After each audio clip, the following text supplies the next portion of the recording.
Isabel checked her savings account on a Tuesday morning. The balance read $4,200, 14 months of $300 deposits. Not one missed payment, not one impulse buy. Pure, consistent discipline. She felt proud, until she ran one number.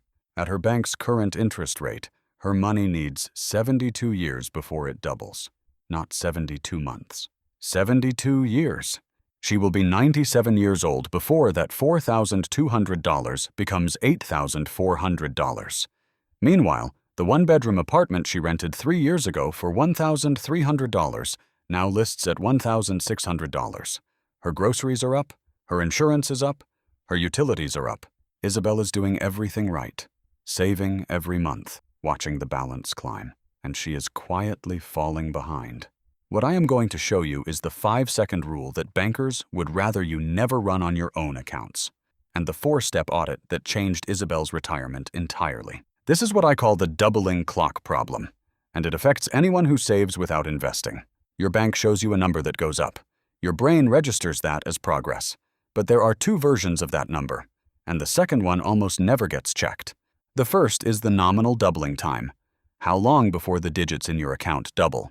The second is the real doubling time, how long before your actual purchasing power doubles, what you can genuinely buy with that money. For the average American saver, those 2 numbers are not even close. There is a 5-second formula that exposes this. Bankers have used it for decades. Most people encounter it once and forget it completely. It is called the Rule of 72. Take your annual return, divide 72 by that number. The result is your doubling window in years. Your savings account earns 1%. 72 divided by 1. 72 years to double. That number is already bad, but it is not the real number. Your bank reports what is called the nominal return, the raw digit before anything else has moved through it. The number that actually determines whether your life gets better is the real return, your rate minus inflation. Inflation has averaged 4% a year. Subtract that from your 1% savings rate. Your real return is negative 3%. The clock is not moving forward. It is running backward. Every year your money sits in that account, it loses 3% of what it can actually purchase. The balance climbs. What that balance can fund shrinks. The bank has no incentive to show you the real number. Here is what that gap costs Isabel over 20 years on her $4,200. Her bank statement says she gained $900. Inflation says she lost $4,000 in purchasing power. The balance is green. The real number is red. In a basic index fund, she does not just break even, her real purchasing power triples. Same $4,200, same 20 years. The only difference is which doubling clock was running. That gap shows up across every asset class. From government bonds to real estate, the real clock unmasks the false returns. Isabel did not need to become a sophisticated investor to close it. She needed to read the right clock. The question is not which asset is best in the abstract. The question is what your actual accounts are running right now. Most people have never checked their own real doubling clock.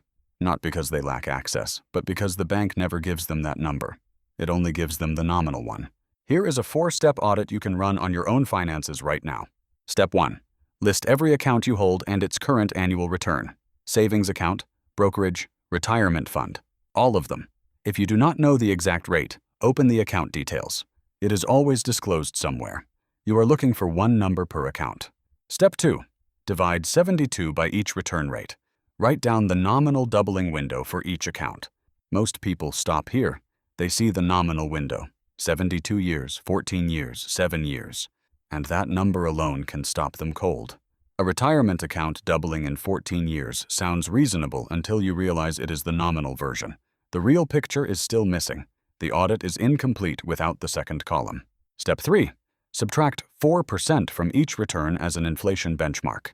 Divide 72 by that adjusted figure. Write down the real doubling window. Step 4. Compare the 2 columns side by side. If they are close, your money is genuinely moving. If they are far apart, particularly in accounts you are counting on for long-term growth, you have inflation risk that does not show up in your balance. What you are looking for in the real column, accounts you rely on for long-term growth, should have a real doubling window of 15 years or less. Anything beyond that is either a savings account running backward or a position that has not kept pace with inflation. The audit does not ask you to panic. It asks you to read the right clock. Everyone's situation is different, Timeline, obligations, risk tolerance all matter. This audit is not a recommendation to move everything anywhere. It is a diagnostic. It tells you whether your current setup is actually working or appearing to work while standing still. If the real doubling window on a major account stretches past 20 years, that account may be running the clock without scoring any points. 3 months after that Tuesday morning, Isabel ran the audit. She did not overhaul everything. She moved $3,000 out of her savings account and into a low-cost index fund. One deliberate step. Her new doubling clock on that portion, 7.2 years. She is still saving every month, still consistent. She just re-aimed the discipline at an asset where the real doubling window and the nominal one are close to the same number. If you have been saving faithfully and watching the balance climb, you have done something genuinely difficult. Building a consistent saving habit is the hardest part of this entire equation. Most people never get there. You have the engine, now you know what to point it at. And if saving has always felt hollow to you, like the numbers grow but your actual life does not change, you were not imagining it. The nominal balance moved. Your purchasing power held still or drifted backward. That is not a character flaw. That is the doubling clock running on the wrong assets. Your doubling clock is running right now on every account you own. The question is which version you have been watching. If the next question after this audit is which asset to actually choose, I ran the 20-year math on real estate versus index funds down to every hidden cost most comparisons ignore. That video is next. Run the rule of 72 on your own accounts tonight. See what the real clock says.